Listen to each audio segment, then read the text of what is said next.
चला नमस्कार विद्यार्थी मित्रांनो, आज आहे आपला 120 डेज मधला आपला 3.1 एक्सरसाइज. आपण 3.1 एक्सरसाइज म्हणजे आपण फर्स्ट आणि सेकंड लेसन कंप्लीट केला आहे आणि त्यावरचे एक्सरसाइज पण आपण कंप्लीट केलं आहे पूर्णपणे. तर आपल्याला आता बारी आहे 3.1 एक्सरसाइजची. तर 3.1 एक्सरसाइज आपण न वेळ घालवता पटकन लवकरात लवकर सोडून घेणार आहोत.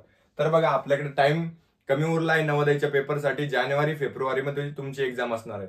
तर बघा, फर्स्ट क्वेश्चन. तर ह्या क्वेश्चन मध्ये भरपूर जणांना अडचण येते आणि हा क्वेश्चन कसा सोडवायचा हे तुम्हाला समजत नाही. तर मी तुम्हाला सांगणार आहे, यामध्ये बोर्ड मास वापरायचा. सर्वात पहिले आपल्याला छोटा ब्रॅकेट सर्वात पहिले सॉल्व्ह करायचा. छोटा ब्रॅकेट कसा सॉल्व्ह करणार? 4, तर इथे 1 होतं. 4 × 1 4, 5 6 7 7 डिवायडेड बाय 7/4. तर यालाच आपण रेसिप्रोकल करायचंय. मल्टिप्लाय करून 4/7. तर 7 7 गेट कॅन्सल, उरलं मध्ये 4. तर बघा, याच्यात 12/5 × 5/8. याला इथेच कट करायचे. 5 5 कॅन्सल, 4 3 12, 4 2 8. काय आलं? 3/2. आणि इकडे होतं 4/1. तर बघा, हे एवढं आपलं सॉल्व्ह झालेलं आहे. याची इथे काय? 15 2 30, 31/2 याचं येईल. आणि आपल्या मध्ये काय उरलंय? 3 1 इथे मायनस 3 1 3 प्लस 4 2 8/2 × 1 2 मल्टिप्लाय बाय 2. तर बघा, 31/2 मायनस 11/2 × 2. 2 2 gates cancel. आता बघा, 31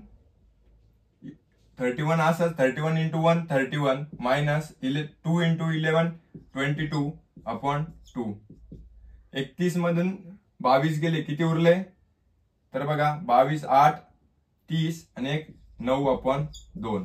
तर हे आलं आपलं आन्सर. तर अशा प्रकारे तुम्हाला हा सोडवायचा आहे क्वेश्चन. तर 9/2 तर सी होईल आपलं आन्सर. तर बघा मित्रांनो, अशा प्रकारे आपल्याला सोडवायचंय. तर हे क्वेश्चन तुम्ही परत एकदा दोनदा न पाहता परत सोडून बघा. आपल्याला आता क्वेश्चन नंबर सेकंड कडे वळायचं आहे. काय आहे क्वेश्चन नंबर सेकंड, तो बघायचा आहे. तर बघा, नीट लक्ष द्या. तर सेकंड क्वेश्चन. तर बघा, 1 × 2 1 प्लस मध्ये प्लस 2 × 3 प्लस 1 3 × 4 असं सतत आपल्याला 1 9 × 10 पर्यंत करायचंय. तर बघा, याचं 9 × 10 म्हणजे याच्यामध्ये पण 1 4/5 1 5/6 5 × 6 असं चालत जाणार आहे. तर बघा, याचं आपण ह्या दोघांचं बघूया सोल्युशन. 1 2 × 1 2 प्लस 3 2 6 1/6. तर बघा, 6 × 1 6 प्लस 2/6 2 12. याचं काय आन्सर आलं? 8/12. तर 4 3 4 2 8 4 3 12. काय आलं आन्सर? 2/3. याचाच रेसिप्रोकल. तर बघा, आपण हे असं सॉल्व्ह केलं आहे की आपल्या याचा आन्सर काय आलंय? 2/3. तसंच 2/3 आता आपल्याला ह्या दोघांची काय करायची? ऍडिशन. तर याच्यात 4 3 12 1/12. तर याचा आन्सर मी तुम्हाला अगोदरच सांगू शकतो. कसं काय? कारण की याचा आन्सर येईल 3/4. इथे 2/3 होतं, 3 × 2 होतं, त्याचं आन्सर 2/3 आलं. तसंच असं आपण ऍडिशन करत गेलो तर आपल्याला सर्व कळत चालतं. तर बघा, याचा आन्सर हेच येईल का आपण बघूया. 12 2 24 3 2 3 1 3/36. तर बघा, 27/36. तर 9 3 27 आणि 9 4 36. बघा काय उत्तर आलंय? 3/4. ऍज इट इज आपलं आन्सर आलंय. तर बघा, इथे 9 × 10 आहे. तर लास्ट पर्यंत आपला आन्सर काय येईल? 9/10. तर हे होईल आपलं आन्सर.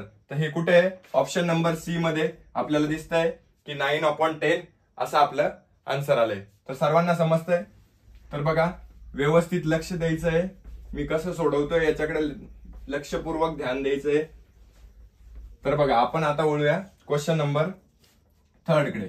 तर काय आहे क्वेश्चन नंबर थर्ड? तर बघा, 3/5 plus 1/5 minus 3/10 into 4/5 divided by 16/5. तर बघा मित्रांनो, जिथे पण डिव्हिजन असेल त्याला अगोदर मल्टिप्लिकेशन करायचंय. 4/5 इंटू मल्टिप्लिकेशन केल्यावर रेसिप्रोकल पण करायचं, लक्षात ठेवायचं आहे. तर बघा हे तर इथेच कट होतं, 4 1 जा 5 5 कट, 4 1 4 4 4 जा 16. याचा आन्सर आला आपलं 1/4. तर याचं बघा याचं इथं कट होत आहे का, तर बघा याचं कसं सोडवणार आहोत आपण. तर बघा 5 इंटू, आता या सर्वांना आपण 10 बनवू शकतो. तर कसं की याला 2 ने मल्टिप्लाय केलं तर या सर्वांचा डिनॉमिनेटर इक्वल होऊ शकतो. तर 3 2 जा 6 आणि 5 2 जा 10 प्लस 1 2 जा 2 प्लस 5 2 जा 10 मायनस 3/10. आता यांचा डिनॉमिनेटर इक्वल झाला म्हणजे आपल्याला काय करता येईल, यांचं डायरेक्ट सरळ सरळ आपल्याला ऍडिशन सबट्रॅक्शन करता येईल. 6 प्लस 2 मायनस 3/10 इंटू 1/4. तर 6 प्लस 2 8, 8 मायनस 3 किती होता 5, 5/10 इंटू 1/4. तर 5 1 जा 5, 5 2 जा 10 इक्वल्स टू 1/8. तर बघा 1/8 ए नंबरचा ऑप्शन आपला आहे 1/8. तर सर्वांना समजतंय आपण कशा प्रकारे सोडवतोय, तर नीट लक्षपूर्वक हे सोडवायचं आहे. आणि डिनॉमिनेटर कसे इक्वल करायचे, जो सर्वात मोठा डिनॉमिनेटर असतो तर छोट्या डिनॉमिनेटरने बघायचा आहे की मोठा डिनॉमिनेटरला आपण मॅच करू शकतो की नाही. मग आपल्याला डिनॉमिनेटर इक्वल करायचे. ते डिनॉमिनेटर इक्वल करायचं पण मी तुम्हाला शिकवणार आहे, तर प्रॉपरली लक्षात द्यायचंय. मी अगोदरच्या लेसन शिकवताना पण तुम्हाला शिकवलंय की डिनॉमिनेटर कसे इक्वल करायचे. तर बघा विद्यार्थी मित्रांनो, आता आपण आलोय फोर्थ क्वेश्चन कडे. काय आपला fourth question, 3/2 into 7/9 minus 2/3 plus 1/3 plus 2/3 minus 4/9. आता बघा कसं आहे याचा आन्सर. तर बघा आपल्याला याच्यात पण डिनॉमिनेटर, आता इथे 3 चा पण आपल्याला 9 करता येईल, इथे पण 3 चा आपल्याला 9 करता येईल. तर बघा 3/2 मल्टिप्लाय बाय 7/9 हे तसंच ठेवायचं. 3 3 जा 9, 3/9. याला पण 3 ने मल्टिप्लाय, याला पण 3 ने, याला पण 3 ने. तर लक्षात ठेवायचं जेव्हा आपल्याला डिनॉमिनेटर इक्वल करायचे, आपण न्यूमरेटरला पण त्याच नंबरने आणि डिनॉमिनेटरला पण त्याच नंबरने मल्टिप्लाय करावं लागतं. तर 1 इंटू 3, 3 3 9 प्लस 2 3 जा 6, 3 3 जा 9 मायनस 4/9. तर हे सरळ सरळ करता येईल. 3 प्लस 6 9, 9 मायनस 4 5/9. आणि याचा राहिला आपला प्रश्न 3/2 ऍज इट इज. तर याचा पण 9 करता येईल, याला पण 3 ने मल्टिप्लाय केल्यावर 9 होईल. तर 7 मायनस 6/9. तर कसं 3 2 जा 6 आणि 3 3 जा 9. तर इथे काय आलं 3/2 मल्टिप्लाय बाय 1/9 आणि इकडे काय होतं प्लस 5/9. काय होतं 5 शेवटला काय होतं प्लस 5/9. तर बघा एक मिनिट कट कर बरं. तर बघा आपण आता फोर्थ क्वेश्चनला सुरुवात करतोय. तर बघा 3/2 जोपर्यंत मधला ब्रॅकेट सॉल्व्ह होत नाही तोपर्यंत पूर्ण क्वेश्चन ऍज इट इज लिहायचंय. तर इथे काय मायनस दाखवलंय, 9 2 जा 18 मायनस 4 3 जा 12/9 3 27. तर 18 मधून 12 गेले उरले 6/27. तर 3 2 जा 6, 3 9 जा 27. तर बघा 1/3 प्लस 2/9. आता 1/3 प्लस 2, 9 1 9, 3 2 6, 9 3 27. 9 आणि 6 किती होतात, 9 6 15/27. याला पण 3 ने कट होतात. 3 5 जा 15, 3 9 जा 27. 5 आता काय आलं बाहेर 7/9 मायनस 2/3 आणि प्लस 5/9, 7/9. तर बघा सगळ्यांना डिनॉमिनेटर आपल्याला इक्वल करता येईल. आता याचं पण 9 याचं पण 9, आपल्याला फक्त याचं 9 करावं लागेल. 7/9 याला 3 ने मल्टिप्लाय, याला पण 3 ने मल्टिप्लाय, मायनस 3 2 जा 6/9 प्लस 5/9. तर बघा सगळं 7 मायनस 6 1, 1 प्लस 5 6/9. 3 2 जा 6, 3 3 जा 9. तर बघा 3/2 इंटू 2/3. हे 2 कॅन्सल, 3 3 कॅन्सल, उत्तर आलं आपलं 1. तर कुठे आहे, तर हो option number C. Option number C मध्ये आपला आन्सर आहे 1. तर सर्वांना कळाला हा क्वेश्चन कसा केलाय. तर बघा मधल्या ब्रॅकेट पासून सोडत आपण बाहेर आलोय. तर नीट लक्षपूर्वक व्हिडिओ पॉज करून नीट बघायचा आहे मी कसं सोडवतोय. तर सर्वांना समजत असेल तर कमेंट बॉक्स मध्ये मला यस कळवा. Sir are understanding what you are teaching. तर बघा आपल्याकडे क्वेश्चन नंबर आहे 5th. क्वेश्चन नंबर आपला आहे 5वा. तर 2/3,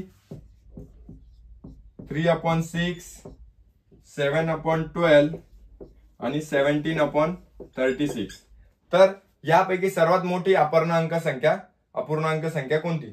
तर बघा सर्वात मोठी अपूर्णांक संख्या, तर याचा आपल्याला डिनॉमिनेटर इक्वल करावं लागेल आणि जी सर्वात मोठी वरची संख्या असते तो अपूर्णांक सर्वात मोठा असतो. मी तुम्हाला दाखवलेलं आहे की अगोदरच्या एक्सरसाइज मध्ये मी तुम्हाला शिकवलं आहे धडा शिकवताना की जर डिनॉमिनेटर इक्वल असला आणि जर न्यूमरेटर मधली जी मोठी संख्या असली तीच संख्या नेहमी मोठी असते. तर बघा याचा डिनॉमिनेटर इक्वल करायचंय. 12ला 36 करता येईल, 6ला 36 करता येईल आणि 3ला पण 36 करता येईल. तर बघा 12ला 36 करायचंय तर 7 तर कशाने मल्टिप्लाय करावं लागेल? 12 1 12, 12 2 24, 12 3 36, याला 3 ने, 6 6 36 आणि याला 12 ने. तर बघा 12 दुनी 24/36, इथे काय 18/36, इथे 21/36 आणि इथे 17/36. तर बघा कोणाचा सर्वात न्यूमरेटर मोठा आहे? तर बघा ह्या संख्येचा. तर सर्वात मोठी पण संख्या कोणती होईल? 2/3 ही होईल सर्वात मोठी संख्या. तर आपला ऑप्शन नंबर डी होईल याचा आन्सर. तर तुम्ही बघताय कशा प्रकारे आपल्याला एकदम सिम्पलेस्ट वेने आपण सोडवतोय.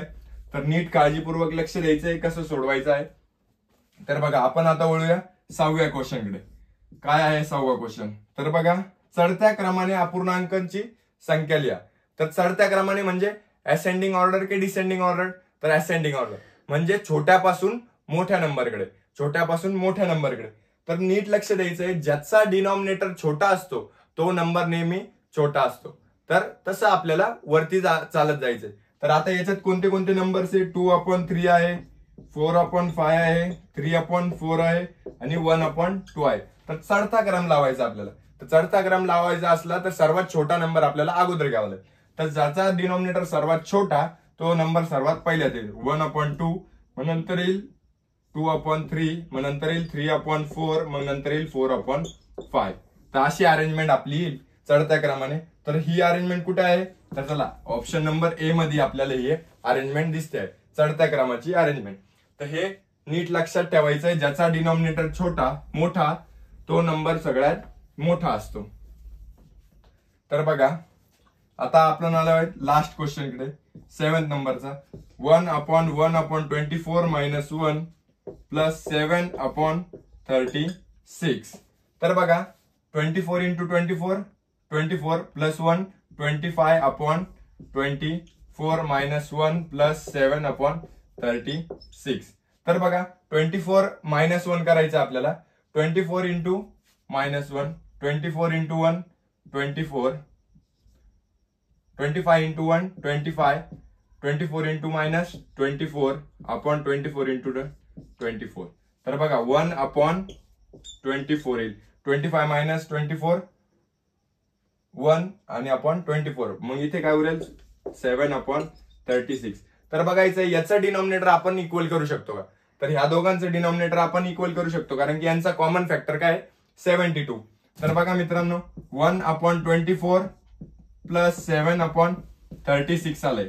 तर बघा 24 ला जर 3 ने मल्टिप्लाय केलं आणि याला जर 2 ने मल्टिप्लाय केलं तर 72 हा इक्वल फॅक्टर येतो. तर बघा 3/72 याचा आन्सर येतं आणि याचा 14/72. तर 14 + 72, 14 + 3 14, 15 16 17, 17/72 हे होईल आपलं आन्सर. तर कुठं ऑप्शन नंबर बी मध्ये आहे आपला आन्सर. तर सर्वांना तुम्हाला हे समजलं असेल, सर्व आपण क्वेश्चन्स तुम्हाला समजले असेल अशी अपेक्षा करतो. आणि नेक्स्ट व्हिडिओमध्ये तुम्हाला सर्व मी सांगेल वापस 3.2 कशी सोडवायची. 3.1 जर समजली असेल तर कमेंट बॉक्समध्ये यस मला कमेंट करा. थँक्यू.